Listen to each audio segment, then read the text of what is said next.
Hermanos, les invito a que oremos a nuestro Dios. Padre nuestro celestial, te damos muchas gracias porque nos permites la bendición y el privilegio de estar en tu casa de oración y la oportunidad, Señor, y el honor de acudir a tu santa palabra para fortalecernos, para edificarnos, Señor, para bendición de nuestras vidas espirituales. Oramos, Padre, porque tú hables a cada uno conforme a la multitud de tus bondades en su corazón y para edificación personal. Oramos, Padre, en el poderoso nombre de tu Hijo amado, nuestro Señor y Salvador Jesucristo. Amén.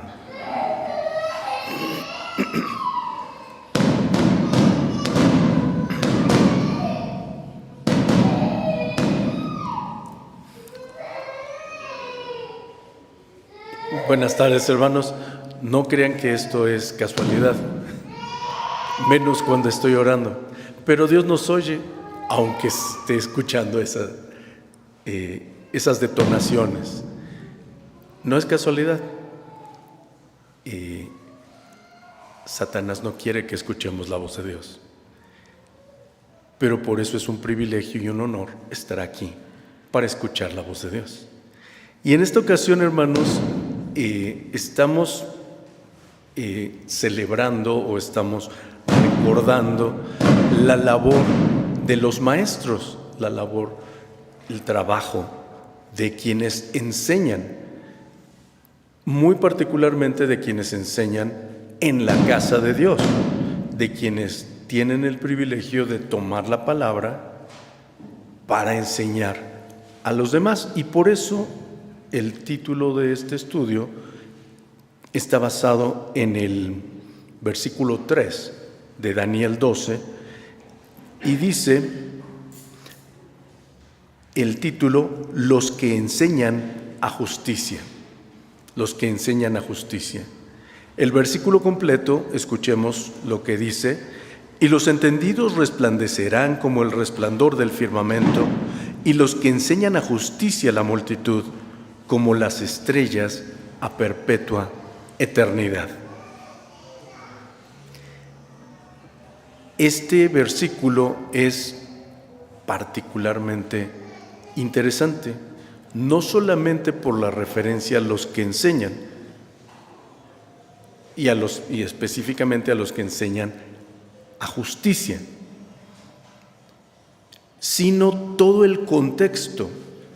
Ahorita acabamos de leer Daniel 12 y el contexto de este capítulo 12 del libro de Daniel es súper complicado.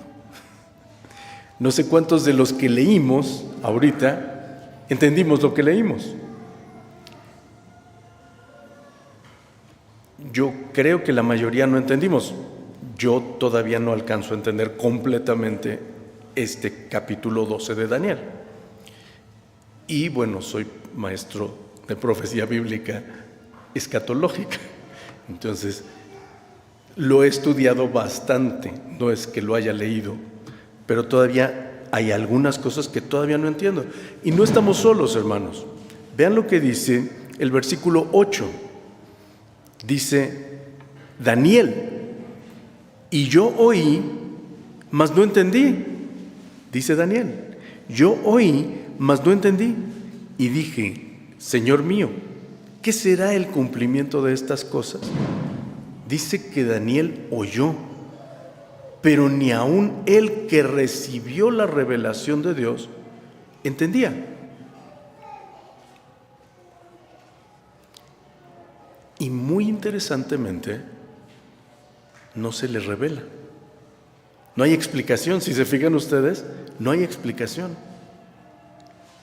¿Sí nos damos cuenta de eso? Eso es bien interesante, hermanos. Muy, muy, muy interesante. ¿Por qué? Daniel es un profeta mayor. Ahora, ¿por qué es profeta mayor. Bueno, primero, porque es profeta. Entendamos el concepto de profeta. El profeta en la palabra de Dios es uno que rebosa de la palabra de Dios. Es decir, uno que está tan lleno de la palabra de Dios que se desparrama de sí la palabra de Dios. Ese es el concepto de profeta en hebreo. Navi o Nevi. Recordemos que en el hebreo no hay vocales, entonces las dos acepciones se refieren al mismo término. Navi o Nevi, que quiere decir profeta, que es uno que rebosa, y en el caso de los profetas de Dios, rebosa de la palabra de Dios. Por eso era profeta Daniel, porque estaba saturado de la palabra de Dios y aún rebosaba la palabra de Dios de dentro de sí. Es profeta mayor. ¿Por qué es profeta mayor? ¿Qué diferencia hay entre los profetas mayores y los profetas menores? Generalmente asumimos que como Isaías, Jeremías, Ezequiel son libros largos, los profetas mayores pues son los que tienen más capítulos, y como los libros de Oseas, Joel, Amós, Abdías, Jonás son más cortos, más reducidos, por eso son menores. Pero revisen ustedes sus Biblias, hermanos. ¿Cuántos capítulos tiene Daniel? Acabamos de leer el último, 12. ¿Cuántos capítulos tiene Zacarías? Revisen sus Biblias, no es pregunta de certamen bíblico. ¿Sí? ¿Cuántos tiene? ¿Y cómo Daniel es mayor y Zacarías es menor? Ahí se me quedan viendo como diciendo, ¿qué pasó? ¿Nos equivocamos? No, hermanos. Es que nosotros creemos que la mayoría y la minoría tiene que ver con la cantidad de capítulos que tiene cada uno de estos libros. En realidad, Daniel profetizó por muchísimo tiempo. Daniel, ustedes recordarán, en el capítulo 1 de Daniel, que empieza la historia de Daniel, o el recuento de la historia, porque la historia de Daniel empieza cuando nace, pero eso no lo conocemos nosotros bíblicamente. Pero ahí está bajo el poder del emperador o del rey de Babilonia, que se llamaba Nabucodonosor, ¿cierto? Nabucodonosor. Daniel estuvo en Babilonia durante el reinado de Nabucodonosor, de su hijo y de su nieto, que es el Belsasar del capítulo 5, que aparece la escritura en la pared. ¿Recuerdan esa historia de la escritura en la pared? Ese es el Belsasar, que es nieto de Nabucodonosor. Allí estaba Daniel como siervo de del rey de Babilonia. Dice la palabra de Dios en Daniel 5 que esa misma noche conquistó la tierra de Babilonia y la ciudad específicamente de Babilonia otro rey. Recordarán ustedes el rey Darío de Media. Darío, hijo del rey Asuero. Y este rey Asuero les debe sonar, es el esposo de la reina Esther. Para que nos contextualicemos. Y reinó durante el reinado y Daniel sirvió durante el reinado de Darío y aún hasta el reinado del rey siguiente, que se llamó Kurosh, en persa. Nosotros le decimos Ciro. ¿Sí? Entonces, Daniel Daniel sirvió y profetizó desde Nabucodonosor, su hijo, su nieto, Darío y Ciro. Durante 5 reyes estuvo profetizando Daniel. Eso quiere decir que el tiempo de su profecía, del tiempo del cumplimiento de su misión como profeta fue muy largo, y a eso viene el que sea profeta mayor, por el tiempo que profetizó. Generalmente, los profetas que profetizaron durante más tiempo, pues escribieron más por la misma razón. El caso de Daniel es diferente. Él escribió menos, pero profetizó, ejerció su ministerio de profecía por mucho tiempo. Por eso es profeta mayor, a diferencia de Zacarías, que aunque escribió más capítulos, su tiempo de profecía fue mucho más reducido. Y otra cosa importante, hermanos, a veces pensamos que los profetas mayores son más importantes que los profetas menores, y eso es un grave error. Los profetas son profetas, ya lo dijimos, porque están llenos, saturados de la palabra de Dios. Entonces, lo que hayan dicho los profetas mayores es igual de importante y de trascendente que lo que dicen los profetas menores, porque son palabra de Dios en ambos casos. ¿Sí estamos claros? ¿Sí? Entonces, a veces como que soslayamos o desdeñamos leer los profetas menores, porque luego hay hermanos que hasta juegan diciendo: ay, esos no vienen en mi Biblia, porque nunca los encuentro, ¿no?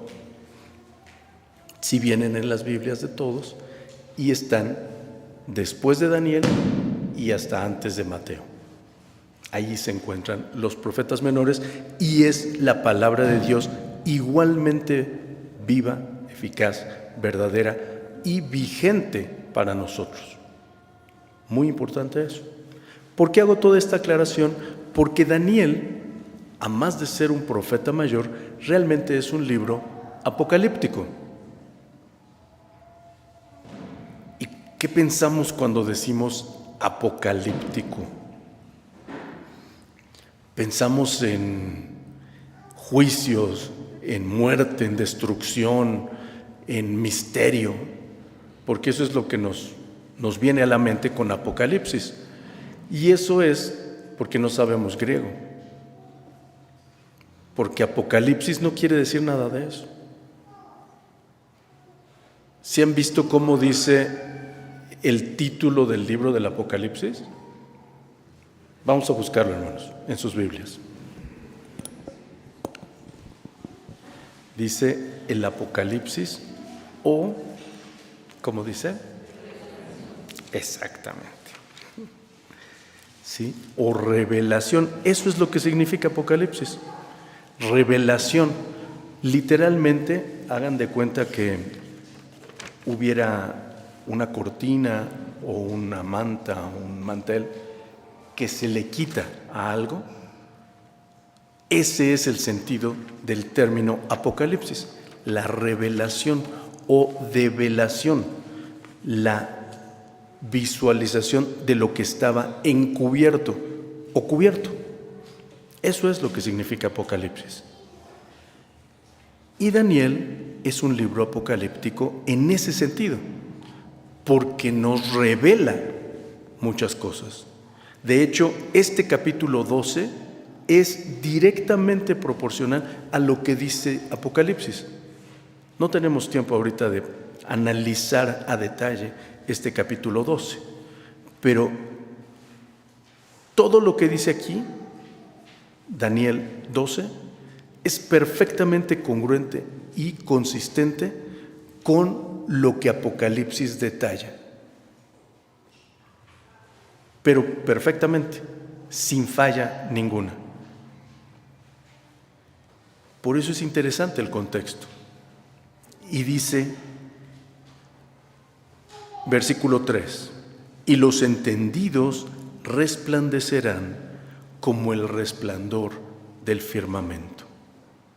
Y los que enseñan a justicia a la multitud, como las estrellas a perpetua eternidad. Escuchen, hermanos, con atención esta frase. Como las estrellas a perpetua eternidad. Yo cuando leía esta frase me causaba problema. Dije, ¿por qué perpetua eternidad? ¿Qué no la eternidad es eterna? ¿Por qué perpetua eternidad? ¿Qué pasa aquí? ¿Por qué dice así la palabra de Dios? Y no se equivoca, créanme que no se equivoca, está perfectamente escrito. Dice, los que enseñan a justicia a la multitud, como las estrellas, a perpetua eternidad. Perpetua eternidad. Nosotros como hijos de Dios, vemos al futuro, no mañana, no al año próximo, no a la década siguiente, sino vemos a la eternidad, para vivir permanentemente con Dios en el futuro. Pero no somos eternos. Tuvimos un principio. Dios es eterno y Él permanece todo el tiempo. Las estrellas también tuvieron un principio. Dios las creó en el Génesis, recordamos, ¿no? Las estrellas en el firmamento. Y el salmista dice, cuando veo los cielos, obra de tus dedos, la luna y las estrellas que tú formaste. Es decir, tuvieron principio. ¿Sí estamos claros? Entonces, las estrellas a perpetua eternidad quiere decir que tuvieron un inicio, pero no tendrán fin. Eso es a lo que se refiere de los que enseñan a justicia la multitud. Tuvimos un principio, pero ya no fin. Por eso, perpetua eternidad.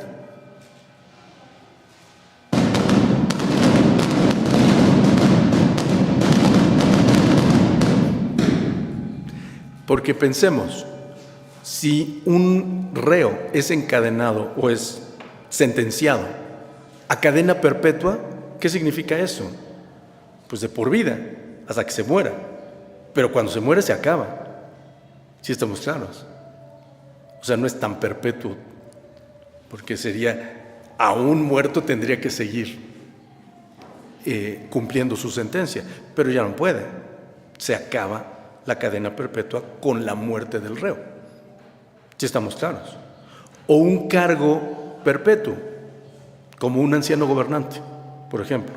Somos ordenados por la gracia de Dios, o un diácono, somos ordenados por la gracia de Dios, y el cargo es perpetuo, pues hasta que el Señor nos llama a su presencia. Después ya no somos ancianos gobernantes ni diáconos. ¿Sí estamos claros? Esa perpetuidad pues no es tan perpetua, es limitada. Pero aquí dice a perpetua eternidad. Ahora sí, esa perpetuidad sí es real. Esa perpetuidad es por toda la eternidad. Y esa es la situación de aquellos que enseñan a justicia la multitud. Y yo preguntaría, ¿quiénes enseñan a justicia a la multitud? Y muy probablemente nos dirían, pues los maestros de escuela dominical, el pastor cuando predica, o los obreros que predicamos, o las maestras de los niños. ¿Sí? ¿Solamente?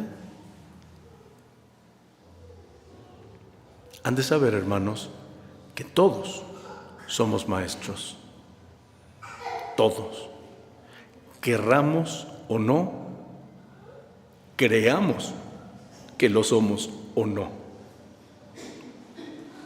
Conozco la historia de un joven, tendría unos 18, 20 años, que en alguna ocasión, un joven del templo, llegó una hermana, mamá de un niño entonces. Este niño ahora ya es padre de hijos mayores, pero entonces era niño. Y su mamá llegó con este joven y le dijo: oye, tú eres ejemplo para mi hijo. Y este joven dijo: pero ¿cómo? ¿Por qué? Yo ni he dicho ni he hecho nada. No, pero fíjate lo que sucedió. Él estaba, en aquel entonces todavía se grababan en audiocassettes las cosas, ¿no? Y dice que él estaba grabando algo con su voz y dice: y ahora va a hablar, y decía el nombre de este joven, ¿no? Y ahora va a hablar tal persona. Y entonces empezaba a hacer la voz así, impostada. Y dice: eso es lo que el niño ve de ti. Y tú lo estás enseñando sin saber. Y ustedes deben saber, hermanos, que todos aprendemos de todos. Especialmente en este templo, especialmente aquí. Las chiquitas, cuando pasan, chiquitas como Tessa, por ejemplo, como Pris, nos enseñan cuando vienen a alabar al Señor, aquí, chiquitos. A mí en lo personal, José Pablo me enseñó a comprender cuando al término de las alabanzas infantiles, él dice: para la gloria de Dios. Esa frase, no saben cómo me enseñó, cómo me llegó al corazón desde el principio y me sigue llegando. Para gloria de Dios. Y lo escuché de los demás, pero cuando lo escuché de José Pablo, realmente me tocó profundamente. Y son niños. Y podemos aprender igualmente de las hermanas mayores, de los hermanos mayores. Y estoy cierto que ninguno se propuso enseñar, sin embargo enseñan. ¿Nos damos cuenta, hermanos? Y si lo hacemos, nos hacemos acreedores a esta bendición. Como las estrellas a perpetua eternidad.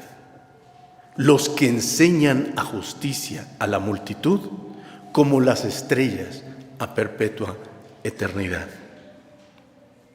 Y tú eres maestro, tú eres maestra, aunque no te percates, aunque no lo sepas. Tú eres maestro y eres maestra en tu escuela. Tú eres maestro y eres maestra en tu trabajo. Seguro que en sus trabajos, porque los ven cómo viven, se han acercado a ustedes. Y a lo mejor les han dicho: no sé por qué, pero tú me das confianza. No sé por qué, pero platicar contigo me da paz. No sé por qué, pero me siento a gusto cuando estoy contigo. ¿Por qué? Porque enseñas a justicia a la multitud, aunque no te des cuenta de que lo estás haciendo.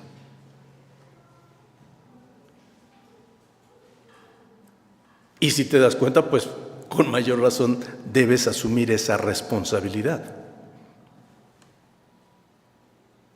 No solo los maestros que se paran al frente de una clase, todos como hijos de Dios estamos en capacidad de enseñar a justicia a la multitud.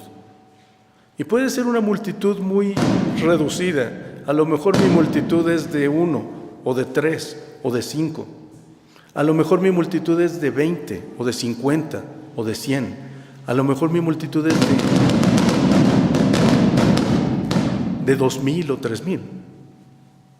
No importa el tamaño de la multitud. Lo que importa es que tú enseñes a justicia. Y tú enseñas a justicia viviendo lo que dice la palabra de Dios. Haciendo, como en el esfuerzo cristiano, todo lo que Él quiera que yo haga. Así enseñamos a justicia a la multitud.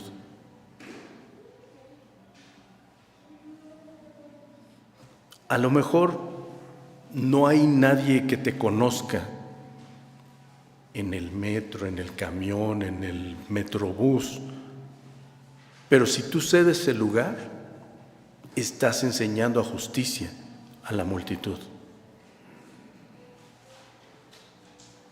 ¿Nos damos cuenta, hermanos, con qué sencillez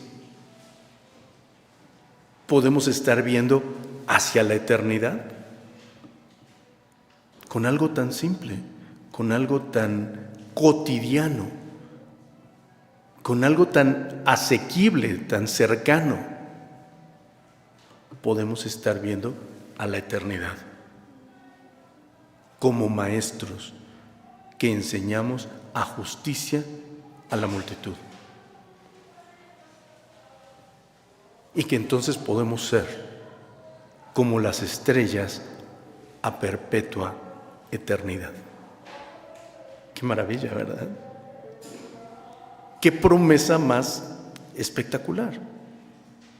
Y qué bendición que la puedo gozar en cualquier momento, en cualquier día. Pero tenemos que ser conscientes de nuestra responsabilidad. Como lo dice en Colosenses 3, hermanos. Vamos rápidamente. Colosenses 3, versículo 23. Y todo lo que hagáis, hacedlo de ánimo como al Señor y no a los hombres. Todo lo que hagáis, hacedlo de ánimo como al Señor y no a los hombres. Todo, siempre, donde estés, con quien estés, quien tengas enfrente, quien tengas al lado, no importa. Todo lo que hagas, hazlo como al Señor. Recuerdo una película que vi hace muchos años, en donde un príncipe, supuestamente un príncipe, llega a un país en donde no lo conocen y se contrata como servicio de limpieza en un restaurante de comida rápida. Y este príncipe, que nunca había trabajado en su vida, él quería saber qué se sentía trabajar. Y estaba barriendo o trapeando y lo hacía con mucho gusto y estaba trabajando y trabajando. Y el jefe decía, nunca he visto a alguien que trapee con tanto gusto. Ese es el sentido que debemos tener nosotros cuando hacemos las cosas para el Señor. No importa qué estemos haciendo, podemos estar trapeando, podemos estar barriendo, pero con el sentido de estarlo haciendo para el Rey de Reyes y Señor de Señores, y con gozo, con alegría, con dedicación, con entrega, con ánimo, hacerlo para Él. No importa que sea acomodar las sillas o levantar la mesa o predicar. Todo hacerlo de ánimo como al Señor y no a los hombres. Y no para que me vean, no para que figure, no para que me tengan en consideración porque yo estoy haciendo esto o aquello o lo demás allá. No. porque tu Padre que te ve en secreto te recompensará en público. Que eso es lo que dice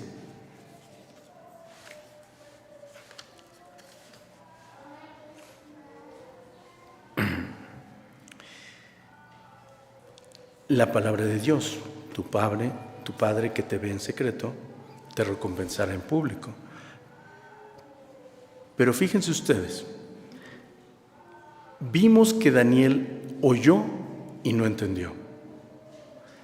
Y vamos a escuchar otra palabra que se le da a Daniel en el versículo 4, inmediatamente después de que los que enseñan a justicia a la multitud resplandecerán como las estrellas a perpetua eternidad. Versículo 4 dice: tú, empero, Daniel, cierra las palabras y sella el libro.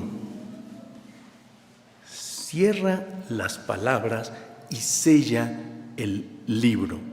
Esto es algo muy importante e interesante para lo que vamos a ver ahorita. Nosotros cuando oímos libro pensamos en esto, en pastas, en un canto, en las hojas, ¿cierto? No es lo que pensaba Daniel. Daniel pensaba en un rollo, ¿sí? Y cuando se cierran las palabras, se cierra el rollo, ya no se mantiene abierto para leer, sino se cierra y ya no se puede leer. Y dice, y sella las palabras. El sello era un lacre que se ponía, ya fuera con un sello o con un anillo generalmente, un anillo que lo tenían los jueces, los magistrados, pero particularmente los reyes. Y cuando los reyes sellaban algo, era para que nadie, sino solo por el rey o por orden del rey, se pudiera volver a abrir. Y entonces dice, cierra las palabras y sella el libro. Es decir, nadie más lo lea. Dice, pero ¿hasta cuándo? Hasta el tiempo del fin. Hasta el tiempo del fin. ¿Y qué creen? ¿Cuándo estamos o cuándo estaremos en el tiempo del fin? Podríamos decir, solo Dios sabe. ¿Sí? Pero aquí dice Dios algo muy claro.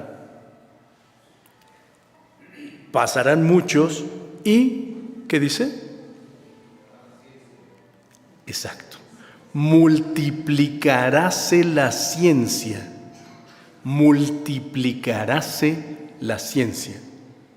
Fíjense la precisión de la palabra de Dios. Multiplicaráse. Sabemos que 3 más 3 son 6, pero 3 por 3 ya no son 6, son 9, ¿verdad?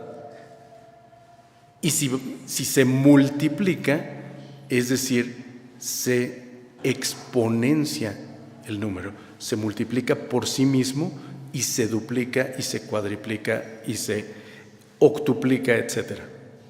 Si estamos claros, multiplicaráse la ciencia. El total del conocimiento cuando lo escribió Daniel, de hecho todavía en el siglo I de nuestra era, el total del conocimiento humano hasta ese momento se duplicó, es decir, se multiplicó por 2 en 500 años. O sea, hasta el año 500 hubo el doble de conocimiento que en el año 1 de nuestra era. Poco a poco ese tiempo se ha reducido. Hoy, ¿saben cuánto tiempo se tarda en que todo el conocimiento humano existente se duplique? No tienen ni una idea. Empezamos con 500 años, del siglo I al año 500. ¿Sí? 500 años. Hoy el conocimiento total de la humanidad se duplica en 3 meses. En 3 meses. Y probablemente esta estadística ya sea obsoleta por la multiplicación del conocimiento. ¿Sí? En 3 meses. ¿Qué va de 500 años a 3 meses? ¿Sí estamos claros, hermanos? Estamos en una época de multiplicarse la ciencia. ¿Qué dice Dios al respecto? Multiplicarse la ciencia en el tiempo del fin. Estamos en ese tiempo. ¿Nos damos cuenta, hermanos? ¡Wow! El Señor está cerca. Y el Señor está, como lo dice Mateo 24, a las puertas, verdaderamente. Luego entonces, tu tarea de enseñar la multitud es más necesaria ejercerla hoy, ahorita, como maestro a justicia de la multitud. Hoy debes ser maestro a justicia para la multitud. Con tu testimonio, con tus actos, con tus hechos, a más de tus palabras. Porque no importa que digas muchas palabras si tus hechos no las respaldan. Pero de hecho, no importa que digas palabras si tus hechos hablan por ti. En alguna ocasión leía un escrito arqueológico que decía, de arqueología bíblica, y decía, las piedras hablaron, haciendo alusión a la entrada triunfal. Ustedes recordarán que cuando el Señor Jesucristo entra a Jerusalén en su entrada triunfal, los fariseos le decían, oye, ¿no oyes lo que están diciendo estos muchachos? Cállalos.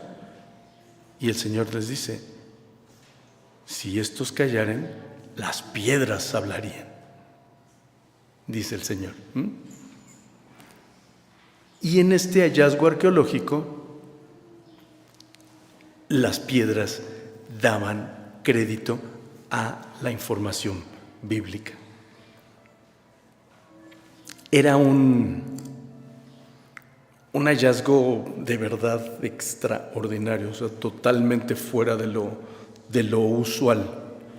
Encontraron un osario, se llama así, un osario. Ustedes saben que nuestro cuerpo tiene el sistema óseo, que son los huesos. El osario es un depósito de huesos, lógicamente de una persona fallecida.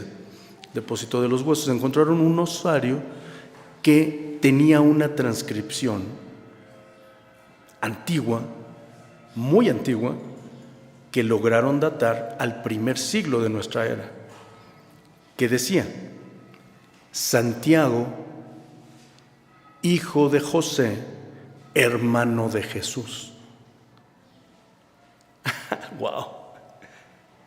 Porque esto no es nada usual. O sea, es normal que se dijera, por ejemplo, Carlos Alberto, hijo de Alberto.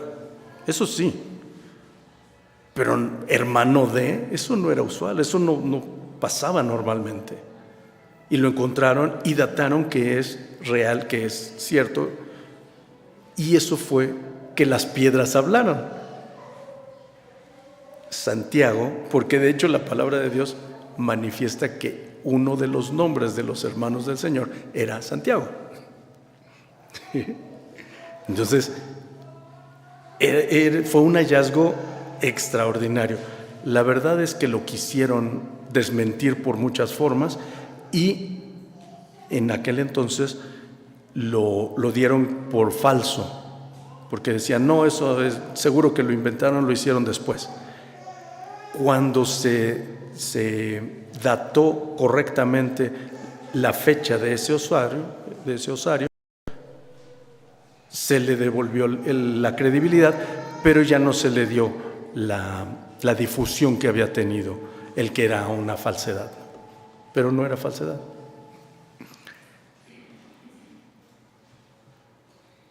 Las piedras hablan. Y las piedras podrían hablar por ti, pero yo no quiero que una piedra tome mi lugar. Yo quiero tomarlo yo. Yo quiero ser yo el que enseñe a justicia a la multitud. Y no me refiero a mí en lo personal, sino cada uno de nosotros debemos ser nosotros los que enseñemos a justicia a la multitud y ser los maestros y resplandecer como las estrellas a perpetua eternidad. Que así seamos, hermanos, como maestros, maestros de nuestros hijos, maestros de nuestros nietos, maestros de nuestros sobrinos, maestros de quienes nos rodean, de nuestros compañeros en la escuela, de nuestros compañeros en el trabajo, de nuestros compañeros en las actividades cotidianas que hacemos, sea nuestros compañeros en el mercado, en la carnicería, en la calle, en donde estemos, que enseñemos a justicia a esa multitud que Dios nos ha dado en nuestras vidas y que seamos maestros para honra y gloria de nuestro Dios. Que Dios les bendiga, hermanos.